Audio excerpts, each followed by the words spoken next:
کہ اللہ سے محبت ایسے کرو کہ اللہ کے سوا اب کسی اور کی چیز کی طرف توجہ نہ ہو. رب کی رضا کے لیے باقی سب قربان ہے.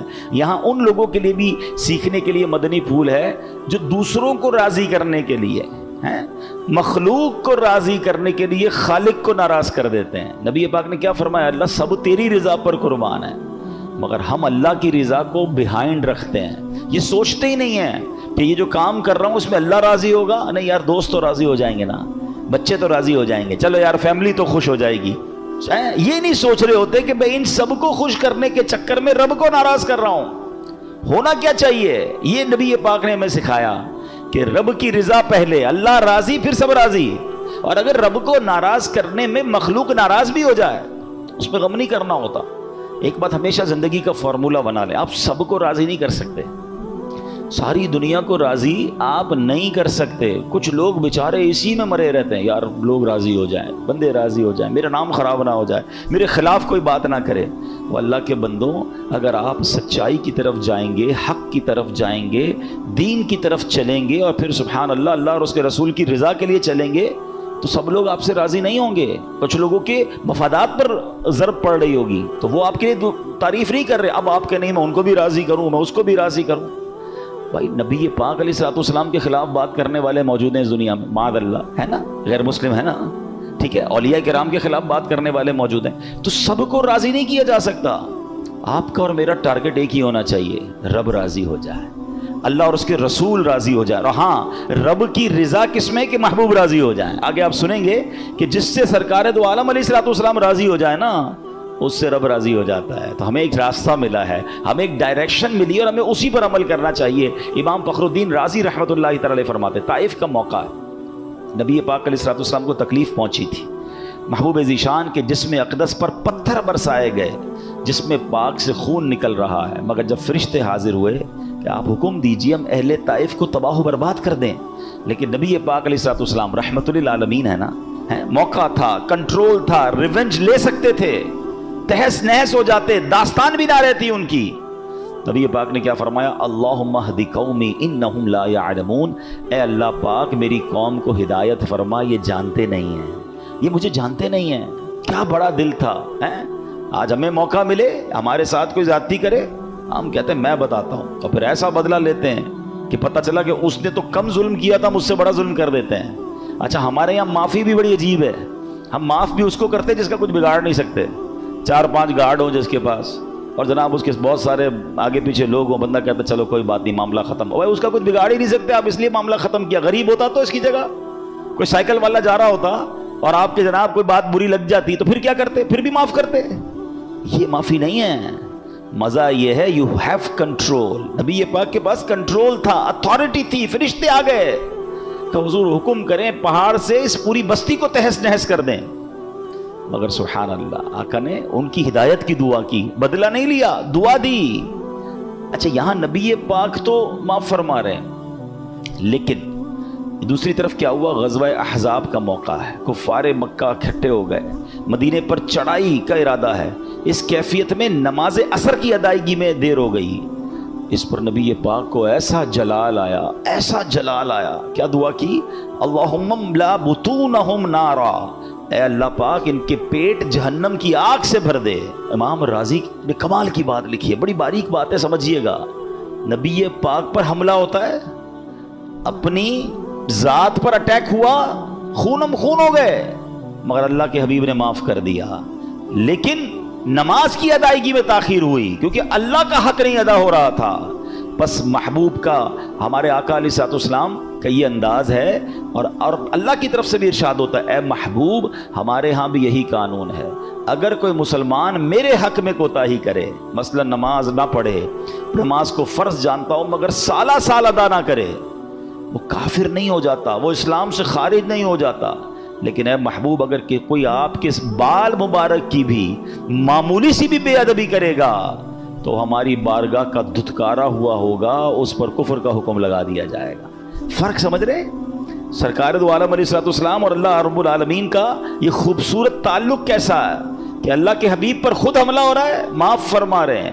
اور نماز قضا ہونے کے لیے کفار نے کوشش کی، حملے کیے، تو اللہ کے حبیب ان کی بربادی کی دعا کر رہے ہیں کہ میں اپنے رب کا حکم ادا نہیں کر پا رہا یا تاخیر ہو رہی ہے. اور اللہ کے یہاں بھی دستور ایسا ہے کہ ساری زندگی کو اللہ کی نافرمانی کرے. نماز نہ پڑھنا بہت بڑا گناہ ہے، لیکن اس کو ہم غیر مسلم نہیں کہیں گے، اس کو دائرہ اسلام سے خارج نہیں کہیں گے، حالانکہ اللہ کی نافرمانی کر رہا ہے. لیکن حبیب پاک کی بارگاہ میں گستاخی کرے گا، ذرہ برابر گستاخی ہوگی، تو پھر اسلام میں باقی نہیں رہے گا. تو یہ تعلق اور یہ محبت بھی سمجھنا ہے، اور سرکار دو عالم علیہ الصلوۃ والسلام کا رب کی بارگاہ میں مقام کیسا ہے. تو ہم نے جو آیت سنی، اس میں جو نبی پاک نے فرمایا کہ میں اس وقت تک راضی نہیں ہوں گا جب تک میرے ایک ایک امتی کو جہنم سے آزاد نہ کروا لوں. تو ایک بار خود نبی پاک علیہ الصلوۃ والسلام فرماتے ہیں روز قیامت ہوگا، میں شفاعت کرتا جاؤں گا، حدیث پاک کا مضمون ہے، یہاں تک کہ میرا رب مجھے فرمائے گا ارضیت یا محمد، یعنی اے پیارے محبوب علیہ الصلوۃ والسلام کیا آپ راضی ہو گئے؟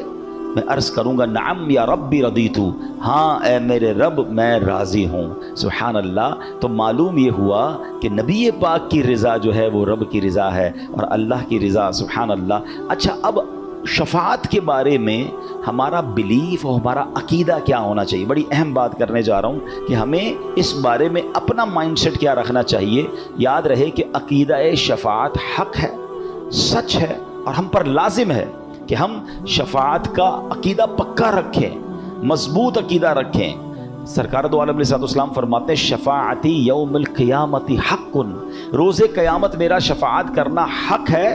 فمن لم یؤمن بہا لم یکن من اہلہا، جو اس پر ایمان نہ لائے گا وہ شفاعت کا حقدار نہیں ہوگا. یعنی شفاعت ملنی بھی اسی کو ہے کہ جو شفاعت پر ایمان لائے کہ ہاں نبی پاک قیامت کے دن شفاعت کریں گے. اب یہاں ایک اور میں مزے کی بات بتاؤں. جب قیامت کا دن ہوگا نا، اللہ کے حبیب علیہ الصلوۃ والسلام کو مقام محمود عطا کیا جائے گا. یہ مقام محمود کیسا ہوگا کہ پورا محشر دیکھے گا کہ اللہ کی بارگاہ میں اللہ کے حبیب کا مرتبہ کیسا ہے، کیا اسٹیٹس اور کیا مقام ہے. ٹھیک ہے، ہم پڑھتے ہیں نا اذان کے بعد کی جو دعا ہوتی ہے وَبَعَثْهُ مَقَامًا مَحْمُودًا، یہ وہی مقام محمود ہے جو قیامت کے دن عطا کیا جائے گا. اچھا، اس مقام محمود کو دیکھ کر شفاعت نبی پاک فرما رہے ہوں گے، جو آپ کہہ رہے ہوں گے سبحان اللہ وہ ہوتا چلا جائے گا. تو اب غیر مسلم بھی جو ہیں، جو آج نہیں مانتے وہ مان جائیں گے. جو نبی پاک معاذ اللہ ایسے بھی کلمہ پڑھنے والے اب دنیا میں آ گئے جو کلمہ بھی پڑھتے ہیں اور پیارے آقا علیہ الصلوۃ والسلام کی شان میں کوئی نہ کوئی کمی ڈھونڈ رہے ہوتے ہیں. استغفر اللہ، ان کو اپنے ایمان کی فکر کرنی چاہیے. مگر یہ سارے لوگ بھی قیامت کے دن مان جائیں گے کیونکہ سب کو نظر آ رہا ہوگا. مگر یاد رہے اس دن کا ماننا قبول نہیں کیا جائے گا، اس دن کا ایکسپٹ کرنا قبول نہیں کیا جائے گا. ماننا آج ہے، ہمارا ایمان بن دیکھے ہے. ہم نے تو اللہ کو نہیں دیکھا نا، بے دیکھے مانا ہے. نبی پاک سے ملاقات نہیں ہوئی، اللہ کا آخری نبی مانتے ہیں، قیامت پر ایمان ہے، فرشتوں پر ایمان ہے، آسمانی کتابوں پر ایمان ہے. تو یہ بھی ہمارا ایمان ہے کہ اللہ کے حبیب رب کے حبیب ہیں اور قیامت کے دن ان کو مقام محمود عطا کیا جائے گا اور یہ شفاعت فرمائیں گے. اور خود قرآن پاک فرما رہا نا وَلَسَوْفَ يُعْطِيكَ رَبُّكَ فَتَرْضَىٰ، اے محبوب ان قریب تمہارا رب تمہیں اتنا دے گا کہ تم راضی ہو جاؤ گے. اور جواب میں نبی پاک نے کیا فرمایا کہ میں اس وقت تک راضی نہ ہوں گا جب تک اپنے ایک ایک امتی کو جنت میں داخل نہ کروا لوں. تو ایسے پیارے مصطفیٰ علیہ الصلوۃ والسلام کے ہم امتی ہیں. تو سبحان اللہ، جو آج نہیں مانتے نا، امام عشق و محبت اعلیٰ حضرت انہیں سمجھاتے ہیں آج لے ان کی پناہ، آج مدد مانگ ان سے، آج لے ان کی پناہ، آج مدد مانگ ان سے. پھر نہ مانیں گے قیامت میں. اگر مان گیا قیامت میں تو سب نے مان جانا ہے. اصل ایمان اور اصل عقیدہ اب کا ہے. تو اے میرے پیارے اسلامی بھائیوں، ایک اور جگہ قرآن مجید فرقان حمید میں یہ جو ہم نے آیت سنی نا وَلَسَوْفَ يُعْطِيكَ رَبُّكَ فَتَرْضَىٰ، مفسرین کہتے ہیں کہ اصل میں یہ آیت کریمہ ایک سوال کا جواب ہے. اور وہ سوال کیا ہے؟ اللہ کریم پچھلی آیت میں فرماتا ہے وَلَلْآخِرَةُ خَيْرٌ لَكَ مِنَ الْأُولَىٰ. اللہ قرآن میں فرماتا ہے بے شک تمہارے لیے ہر پچھلی گھڑی پہلی سے بہتر ہے. یعنی پیارے محبوب علیہ الصلوۃ والسلام آپ کی زندگی مبارک کا ہر لمحہ، ہر گھنٹہ، ہر دن، ہر مہینہ، ہر سال بے مثل و بے مثال ہے، بہترین سے بہترین ہے. آنے والا ہر لمحہ، ہر آنے والا دن، ہر آنے والا ہفتہ، ہر آنے والا مہینہ، ہر سال پچھلے لمحات سے بہترین ہے. اب دیکھیے، ایک ہے پہلی گھڑی، ایک ہے اس کے بعد والی گھڑی. رب فرماتا ہے نبی پاک کی پہلی گھڑی بھی بہترین، مگر بعد والی گھڑی بہترین سے بھی بہترین ہے. اب سوال یہ ہے کہ ان دونوں گھڑیوں میں فرق کتنا ہے، مرتبہ کتنا بڑھتا ہے؟ تو دوسری گھڑی جو پہلی سے زیادہ بہترین ہے اس میں کتنی مقدار بڑھ جاتی ہے. تو اب رب کریم فرماتا ہے وَلَسَوْفَ يُعْطِيكَ رَبُّكَ فَتَرْضَىٰ، بے شک قریب ہے کہ تمہارا رب تمہیں اتنا دے گا کہ تم راضی ہو جاؤ گے. یعنی پیارے محبوب علیہ الصلوۃ والسلام، آپ کی پہلی اور دوسری گھڑی کے درمیان جو گریڈ اور بہتریوں کا اضافہ ہے وہ اتنا ہے جتنا آپ چاہتے ہیں. آپ کا ہر لمحے مقامات کی بلندی کی طرف سفر جاری ہے، اور ہر لمحے آپ اتنی بلندیاں اختیار فرمائیں گے جتنی آپ کی رضا ہے. سبحان اللہ سبحان اللہ. اس سے اندازہ ہوتا ہے ان تمام باتوں کو سننے کے بعد ہمیں ماشاء اللہ فخر ہونا چاہیے، ہمیں خوش ہونا چاہیے، ہمارے ایمان میں اور مضبوطی آنی چاہیے، عشق رسول میں اور اضافہ ہونا چاہیے کہ میری خوش قسمتی میں تیرا امتی ہے. ہماری واقعی خوش قسمتی ہے کہ ہمیں اللہ کے آخری نبی کا امتی بنا دیا. کبھی ہم نے سوچا کہ یہ کتنی بڑی سعادت ہے نبی پاک کا امتی بننا؟ پہلا کوسچن تو یہ ہے کہ ہم میں سے کس کس نے کوشش کی کہ میں اللہ کے آخری نبی کا امتی بن جاؤں؟ کسی نے بھی نہیں کی، کیونکہ ہم تو پیدا ہوئے لکیلی آخری نبی علیہ الصلوۃ والسلام کے امتی بن گئے. ہم میں سے کوئی حضرت موسیٰ کے دور میں بھی تو پیدا ہو سکتا تھا، کوئی حضرت عیسیٰ کے دور میں پیدا ہو جاتا. کبھی سوچا آپ نے؟ Without any asking, without any trouble, کوئی کوشش نہیں ہے، اسٹرگل نہیں ہے، بس اللہ نے بنا دیا، بن مانگے بنا دیا. یہ کتنا بڑا انعام ہے. کبھی آپ نے سوچا؟ حضرت موسیٰ علیہ نبینا علیہ الصلوۃ والسلام، طویل واقعہ ہے، مگر ایک بار آپ آخری امت کے فضائل پڑھ رہے تھے تورات شریف میں. پڑھتے پڑھتے کیا عرض کرتے ہیں پتہ ہے؟ حضرت موسیٰ کلیم اللہ سے باتیں کرتے تھے، کہتے یا اللہ مجھے آخری نبی کا امتی بنا دے. جس امت میں شمولیت کے لیے اللہ کے نبی حضرت موسیٰ کلیم اللہ تمنا کرتے، وہ ریوارڈ، وہ انعام ہے، وہ اتنا بڑا تحفہ ہمیں بن مانگے دے دیا رب نے. تو پھر آپ سوچیں ایسے نبی ہیں جو قیامت کے دن بھی ہمیں نہیں بھولیں گے، جو خود فرماتے ہیں میں اس وقت تک راضی نہیں ہوں گا جب تک اپنے ایک ایک امتی کو جنت میں داخل نہ کر لوں. تو بتائیے پھر میری اور آپ کی رسپانسبلٹی کیا بنتی ہے؟ کوئی ذمہ داری بنتی ہے کہ نہیں؟ بن مانگے دیا اور اتنا دیا، دامن میں ہمارے سمایا نہیں، مگر کچھ تو ذمہ داری بنتی ہے کہ ساری امتوں سے افضل امت بنا دیا. آپ کو پتہ ہے کتنی امتیں آئی ہیں؟ 1,24,000 کے قریب انبیاء کم و بیش دنیا میں آئے، سب کے تقریباً چاہنے والے ان کی امت کے لوگ ہوں گے، مگر اس امت کو آخری امت ہے، اور چونکہ جناب رسول اللہ کی امت ہے اس لیے سب سے افضل امت قرار دیا گیا. تو مجھے جب یہ ریوارڈ ملا ہے تو میری ذمہ داری کیا ہے؟ دیکھیں سچی بات یہ ہے کہ میری اور آپ کی رسپانسبلٹی یہ ہے کہ اب میں سفیر ہوں اسلام کا، تو ہونا کیا چاہیے کہ مجھے دیکھ کر لوگ کہیں کہ امتی ایسا ہے تو آقا کیسے ہوں گے. یہ اتنا سچا ہے تو اس کے نبی کی سچائی کا عالم کیا ہوگا؟ یہ اتنا ایماندار ہے، اس کے نبی کیسے امین ہوں گے؟ یہ اتنا با اخلاق ہے، اس کے پروفٹ علیہ الصلوۃ والسلام کا اخلاق کیسا ہوگا؟ ہونا کیا چاہیے تھا کہ آج دنیا بھر میں یہاں ماشاءاللہ ایسے لوگ بھی بیٹھے ہیں جو دنیا میں ٹریول کرتے ہیں، مختلف اقوام میں جناب بات کرتے ہیں، بزنس کرتے ہیں. میں ابھی پرسوں ہی UK سے آیا ہوں اور میں نے یہ باتیں وہاں بھی کی کہ میں نے ان کو یہی کہا کہ اے برطانیہ میں رہنے والوں، آپ کے تو آس پاس غیر مسلم رہتے ہیں، آپ تو اسلام کے سفیر ہوئے، کہ مجھے اور آپ کو دیکھ کر غیر مسلم بھی کہیں کہ امتی ایسا ہے تو آقا کا عالم کیا ہوگا. ہم سے مل کر لوگ مسلمان ہو جائیں، ہم سے تعلقات رکھ کے لوگ مسلمان ہوں اور اسلام کو اچھا کہیں. یہ کم از کم یہ رسپانسبلٹی تو میں اور آپ نبھائے نا. مگر اس کے برعکس ہو رہا ہے، اپوزٹ ہو رہا ہے کہ آج امتی کو دیکھ کر لوگ کہتے ہیں کہ اسلام برا ہے، مسلمان اچھے لوگ نہیں ہیں. یعنی میری وجہ سے، ہماری وجہ سے اسلام کے بارے میں لوگ بری باتیں کرتے ہیں، مسلمانوں کے بارے میں بری بات کرتے ہیں. کیا ایسا نہیں ہو رہا؟ کتنے سارے کاروباری یہاں بیٹھے ہیں، آج ہم خود مسلمان ملک میں رہتے ہوئے اپنے ملک کی پروڈکٹ خریدنے میں ڈر رہے ہوتے ہیں. کیا یہ تماشا نہیں ہے؟ ہونا کیا چاہیے تھا؟ ہم کہتے ہیں ذرا کسی غیر مسلم ملک کی پروڈکٹ دیکھو، ذرا سچی چیز مل جائے گی، اچھی چیز مل جائے گی. میں نام نہیں لے رہا کنٹریز کے، آپ سمجھ رہے ہوں گے، فلاں میڈ ان لے لو، فلاں میڈ. ہمیں دوائیں لیتے ہوئے ڈر لگ رہا ہوتا ہے کہ یار اگر باہر کی دوائی مل جائے نا ذرا اچھی ہوگی. خریدتے ہیں لوگ، باہر جا کے دوائیں منگواتے ہیں، وہ دوائیں یہاں بھی اویلیبل ہیں. کیوں؟ اس کا مطلب مسلمان تو ہیں مگر ایسا لگتا ہے دل میں ویسا ایمان نہیں جیسا ہونا چاہیے. تھوڑے سکوں کے لیے، تھوڑے پیسوں کے لیے لوگ ملاوٹ کر رہے ہیں، تھوڑے پیسوں کے لیے لوگ جناب دھوکہ دے رہے ہیں. حالانکہ اللہ کے حبیب علیہ الصلوۃ والسلام فرماتے من غش فلیس منا، جس نے دھوکہ دیا وہ ہم میں سے نہیں. رشوت لے رہے ہیں، سود کا کاروبار کر رہے ہیں، مرنا نہیں ہے.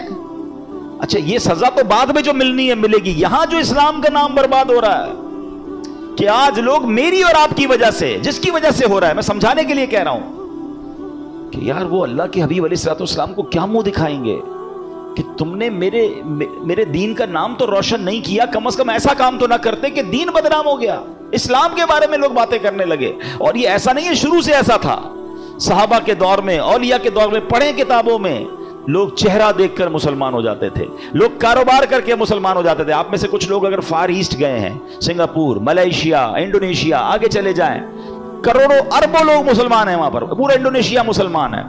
آپ کو پتا ہے فار ایسٹ میں اسلام کب آیا؟ یہ بہت پرانا اسلام نہیں پہنچا وہاں پر، 600-700 سال پہلے کی بات ہے۔ بتاتے ہیں لوگ کہ یہاں پر عرب بزنس مین آئے تھے، کوئی دینی قافلہ، مدنی قافلہ نہیں گیا تھا تبلیغ کرنے، بزنس کرنے گئے تھے لوگ، مگر اتنا سچا بزنس تھا، اتنا ستھرا بزنس تھا، ان کے اخلاق اتنے اچھے تھے، ان کی نمازیں دیکھ کر، ان کے چہروں پر نور دیکھ کر وہ کاروبار کرتے رہے، کلمہ پڑھ کے مسلمان ہوتے رہے۔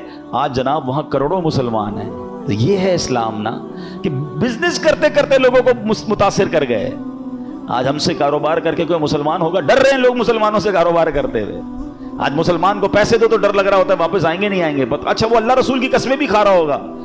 اب حال تو یہ ہو گیا جو زیادہ قسمیں کھاتا ہے اسے زیادہ ڈر لگتا ہے کہ یہ قسمیں کھائی اسی لیے رہ کے اس سے کام نہیں کرنا ہے۔ کیوں؟ ہونا کیا چاہیے تھا، ہماری زبان ہوتی اور وہ ایک ہوتی۔ اچھا اب یہ تو ہو گئی اجتماعی بات۔ اب ہم کہیں یار سبھی خراب ہے، آپ سب کو چھوڑ دیں، سب کو ٹھیک کرنا میری ذمہ داری نہیں ہے، اپنے آپ کو تو ٹھیک کریں نا، اپنے حصے کا تو چراغ جلائیں نا۔ قبر میں سب ساتھ جاؤ گے، اکیلے جائیں گے؟ اکیلے جاؤں گا نا، میں تو جواب دے سکوں گا کہ یا اللہ میں نے نہیں دیا دھوکہ، میں نے غلط بیانی نہیں کی، میں نے اسلام کا نام برباد نہیں کیا، کوشش کی کہ اپنے حصے کا چراغ جلا کر آؤں، اپنے حصے کی روشنی پھیلا کر آؤں۔ مجھے تو خود جواب دینا ہے نا، نبی پاک سے خود ملاقات کرنی ہے انشاءاللہ، قبر میں بھی ملاقات کرنی ہے، محشر کے دن بھی ملاقات کرنی ہے انشاءاللہ۔ منہ دکھانے جیسا تو ہو کہ یا رسول اللہ صلی اللہ علیہ وسلم آپ 1400 سال پہلے میں پیدا نہیں ہوا تھا، آپ ہمارے لیے دعائیں کرتے رہے، آپ آنسو بہاتے رہے، آپ معراج کی رات بھی ہمیں نہ بھولے، اور جب آپ پر یہ آیت کریمہ نازل ہوئی وَلَسَوْفَ يُعْتِيكَ رَبُّكَ فَتَرْضَىٰ، اے محبوب ان قریب تمہارا رب تمہیں اتنا دے گا کہ تم راضی ہو جاؤ گے۔ حضور اس وقت بھی آپ نے ہم گناہگاروں کو یاد رکھا اور فرمایا میں اس وقت تک راضی نہ ہوں گا جب اپنے امتیوں کو جنت میں داخل نہ کر لوں۔ حضور میں بھی کچھ آپ کے حصے کا چراغ جلا کر آیا، آپ کی تعلیمات کا کچھ چراغ جلا کے آیا، آپ کی برکتوں سے میں بھی کچھ دین کی خدمت کر کے آیا۔ کچھ تو کر کے جائیے نا، ایسا مت کیجئے۔ اگر ہم میں سے کوئی ایسا مجھے سن رہا ہے، توبہ کیجئے، نمازوں کی پابندی کیجئے، سنتوں پر عمل کیجئے، اپنا کردار ایسا بنا لیجئے۔ میرے پڑوس میں کوئی رہنے آئے تو کہے یار کیا پڑوسی ہے، ہاں حدیثوں میں یہ مضمون ملتا ہے، جس کا پڑوسی اس سے راضی اور رب اس سے راضی۔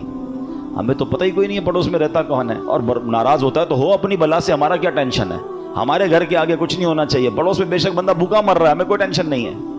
نہیں، ایک بار نبی پاک علیہ الصلوۃ والسلام پڑوسیوں کے حقوق بیان کر رہے تھے، ٹھیک ہے، تو صحابہ کرام علیہ رضوان سوچ رہے تھے کہ آج نبی پاک علیہ الصلوۃ والسلام اتنے حقوق بیان فرما رہے ہیں کہ کہیں پڑوسیوں کے لیے نبی پاک علیہ الصلوۃ والسلام وراثت کا اعلان نہ کر دیں۔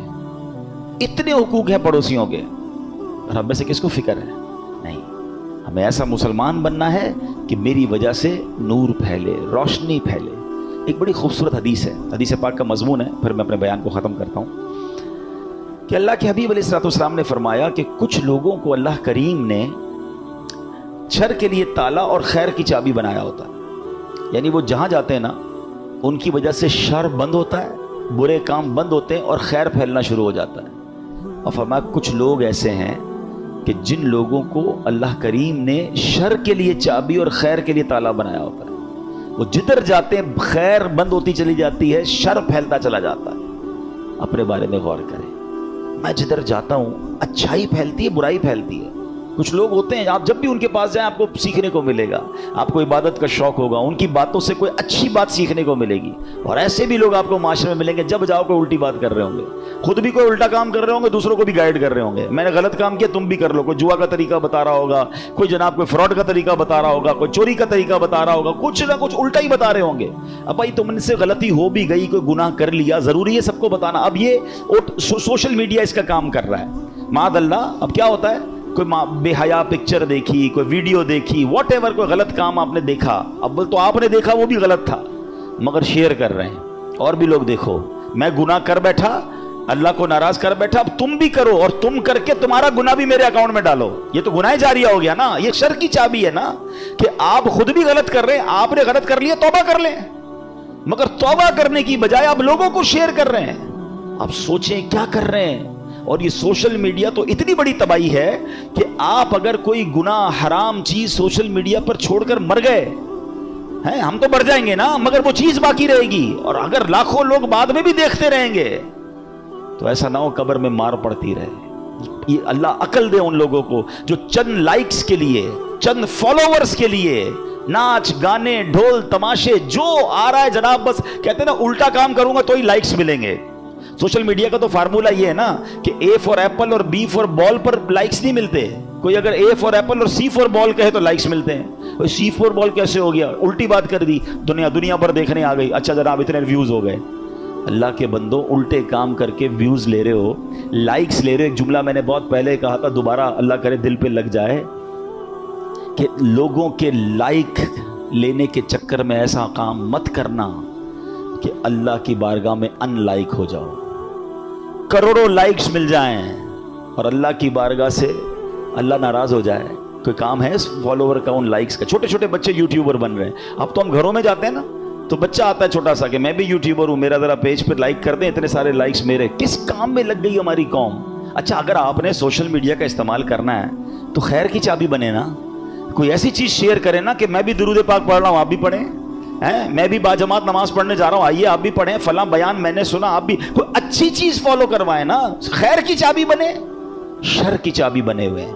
اللہ کرے کہ ہم ایسے بن جائیں کہ جدھر جائیں ہم سے خیر پھیلے، ہم سے نیکی پھیلے۔ پہلے ہی گناہ بہت ہیں، گناہ جاریہ والا کام مت کرنا، یاد رکھ، کیا ہے تو ڈیلیٹ کر دیں، توبہ کر لیں، ورنہ ہم مر جائیں گے کہیں یہ جاری نہ رہ جائے۔ اللہ زندگی ایسی گزارنے کی توفیق عطا فرمائے کہ صدقہ جاریہ والے کام ہم سے ہوتے رہیں، اور اللہ نے دی ہے توفیق، کیجئے، آسان ہے، زیادہ مشکل نہیں ہے۔ اگر جس کا ذہن بن جائے نا کہ میں کوئی ایسی نیکی کر جاؤں کہ میں نہیں رہوں اور بعد میں بھی نیکی جاری رہے۔ یہ مسجد دیکھ لینا، سبحان اللہ کتنی بڑی نیکی ہے، اتنی بڑی نیکی ہے ہمارے لیے کہ ماشاءاللہ جن جن لوگوں نے اس مسجد میں حصہ ملایا ہے، اب ہو سکتا ہے وہ دنیا سے چلے بھی جائیں، قیامت تک سجدے ہوتے رہیں گے، انہیں نیکیاں ملتی رہیں گی۔ تو یہ نیکیاں کیجئے نا بھائی، اللہ پاک ہم سب کو صدقہ جاریہ والے کام کرنے کی توفیق عطا فرمائے، آمین بجاہ النبی الامین صلی اللہ تعالی علیہ وسلم۔